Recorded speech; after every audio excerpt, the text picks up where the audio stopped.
Hello and welcome to another exciting episode of The Outsiders. And today we have a special guest. It's not Zach and it's not me. We're not special. We're just outsiders. Today we have a very good friend of mine, Mr. Gary Jenkins, joining us. And before I pass the mic on to Gary, let me just introduce him. Gary and I actually met each other online over this crazy period of time we've just gone through, learning the various ways and means of online communication. Gary has been running his own podcast for the last 2-3 years called Gary's Glorious Golden Nuggets, which you've got to listen to because it has, as the name suggests, lots of information and insights into life. And let me just pass on to the mic to Gary. Welcome to our show, Gary. Well, Zach, Mark, thank you very much for inviting me to come in for a visit today. You're very welcome. Very welcome. Lovely to have you. So we're going to go straight into this because the listener has, they're very sort of hyperactive. We've got to capture their interests, and we're going to get straight to it and find out a little bit more about you. So as the theme suggests, we are talking through the lens of an outsider, and as the name suggests. So Gary, we had a brief chat before we came onto the show today, and you sort of immediately connected with the terminology of it. So let me throw this at you. Gary, what does the term outsider mean to you? Well, I'll tell you quite simply, an outsider is somebody who, in my view, sees the world as if there is a barrier between them and everybody else. It's almost like there's a glass force field or something. You can see what's going on, but nobody can hear you. Nobody acknowledges you. You're just there. To me, you're a ghost.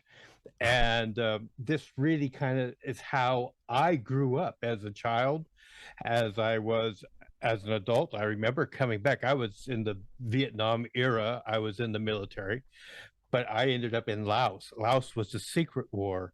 In fact, we had to sign security agreements and everything. That said, for 20 years, we would never tell anybody where we were really working, what we were really doing. And actually, our story was we were at Prince Sihanouk Air Base in Thailand. And we just had tons of photographs given to us on our last day before we arrived back in America of us at various Buddhas and markets and things in places around Thailand. So it was a story that we were meant to tell, share, and had severe penalties for prison fines if we ever violated it. And I actually came to the end of my 20-year period being a ghost. Wow. In regards to my military career, to discover that the reason we all went into Vietnam to begin with, the Bay of Tonkin incident, never happened. It was just a big lie that they sold to the American people. Wow. Blimey. And how does that make you feel coming out of it? Because there must be huge emotions. Oh yeah. I mean, people died. There were horrendous battles and things that just don't fit in the history books. You may have won medals and you really can't show them to anybody because the certificate says classified, big blanks, in black, and redacted, they were redacted. And so it's meaningless because if anybody goes to your service record, it doesn't exist. Wow. So you were a ghost. Yeah. To interact or integrate, should I say, into normal life after such an experience. I mean, what was that like? Well, you just don't talk about it. And when people, you have to understand that in the United States at the time, when you came back, you would go into like a class at a university or something, and they would start calling you baby killer, murderer, um, all kinds of names. And so in some ways, it was just easier to stay quiet about what Mm. you'd done. When people say, well, what have you been doing for the last 2, 3 years since, we graduated from high school and you're now just a freshman in school or something like that? You say, I just kind of like went on a walkabout. Wow. Well, where did you go? You couldn't It was say. it would have been easier if I just told people I went to prison. Mm. That's it's very it's an interesting reflection of our society, isn't it? In that you're you choose to represent, you choose to do the patriotic thing, or you choose to sign up to something like that, then you're treated as a ghost when you're there, so you're sort of ostracized within that, and then when you come out you're ostracized for having taken part in that. So whichever way you turn, you're not accepted, are you? You're the borders are up, the barriers are up, the defenses are up wherever you turn. That must be. Yeah. And what's really interesting is you realize that your silence is lying, and when you speak, people think you're lying. So If we move on now, just link that to the second question I have for you, Gary. Brace yourself.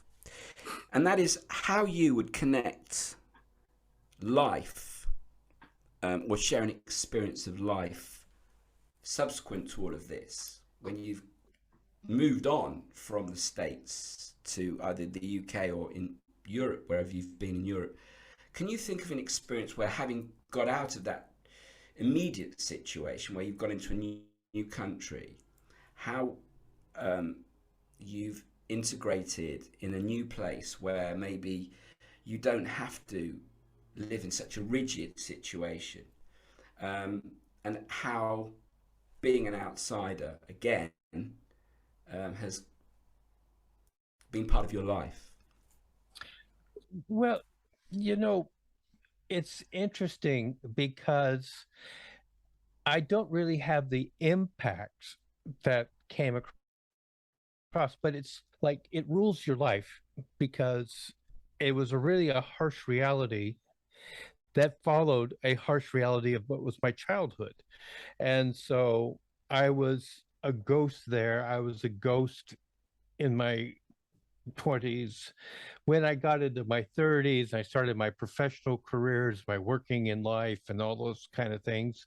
It was just something I didn't talk about. And then when I got to my 50s, I came over to Europe to work, or I've been in 43 countries in my life.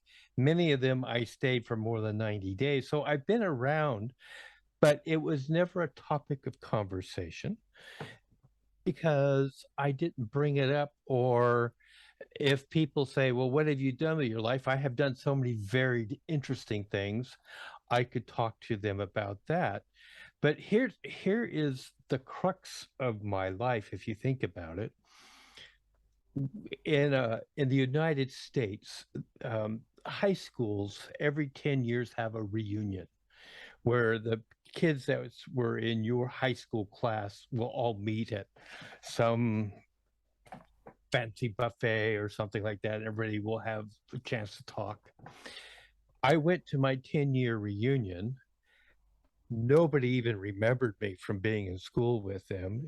Even the kids that they had yearbooks that had me standing next to them in photographs remembered me. And so I was a ghost. I came back for my 30th anniversary. I walked in there and everybody asked me who I married in their class because they didn't know me. So, you know, being a ghost, it's like an out of body experience. I mean, that's what a ghost is, isn't it? They no longer have a body, but they have a presence or an entity, and they just kind of like stand out against the walls. They're always looking on the outside. Maybe you can rap on a table and get people's attention a little bit, but that's it. You're just an influencer. And so here I am now. I'm in my 70th decade of life, and I'm operating here in Europe. I have a vast quantity of experiences that I can talk about. I mean, my goodness, my wife's Ukrainian, so you can imagine how we get glued to the events that are going on in Ukraine. But I can talk about what war is really like and what things need to do. So I have this vast amount of experience and wisdom and understanding that the average person who hasn't been there doesn't have. But I really can't talk about, or I really don't talk about how I gained it. It's just there. Can I just ask, how does, like you're talking about the ghost and not being recognized at school, what sort of questions does that throw up in your head? Because does that sort of, do you question your reality? Do you question your imagination? Do you question whether these things actually happened? I mean, certainly from a mental health perspective, from my perspective, I've had episodes of questioning what is real and what is an illusion. Well, I will tell you, as a person who has a doctorate in psychology and in these fields and spent 37 years of mental health, I will tell you that perhaps that may have been the impetus that pushed me into that realm. But when I was 47, I think, I decided to go back to the town that I went to school to look up some people, and I brought a friend with me. He said, "I've never been to that part of the United States. I'd like to go with you, can I?" And I said, "Sure." So this guy and I, we went, and we actually looked up people in school. And it was really funny. After 3 days of finding people and talking to them, having conversations, he looked at me and said, "Gary, did you really know these people? Did you really go to school? Nobody seems to know you. Nobody seems, even," he says, "I couldn't believe it. There was a picture of you on this guy's mantle with other people." And he kept saying he didn't recognize you. And I pointed to you in the picture. And he says, "Yeah, you look an awful lot like him." But he Wow. didn't believe it was you. Wow. Wow. My Okay. goodness. So, Gary, next question for you. Really, in relation to the work we've been doing, because you raised some interesting points that actually I'm nodding my head listening to the things because I totally relate to the life experience. I mean, in slightly different forms, but similar. Based on the back catalogue of our episodes thus far, is there one that particularly reaches out to you that you can relate to more than the others and that you could possibly link a thought to? Yeah. You might have surmised out of what I've been talking about is the one about the outsider and the out of body experience. No. Because really, that's kind of like being a ghost. It's kind of like you're over there as a physical being, but whatever it is, your energy, your intelligence, your spirit, your ghost, whatever, is over here being an observer, not only seeing you, but seeing the events that are transpiring around you. And much of my life feels that way in my memories.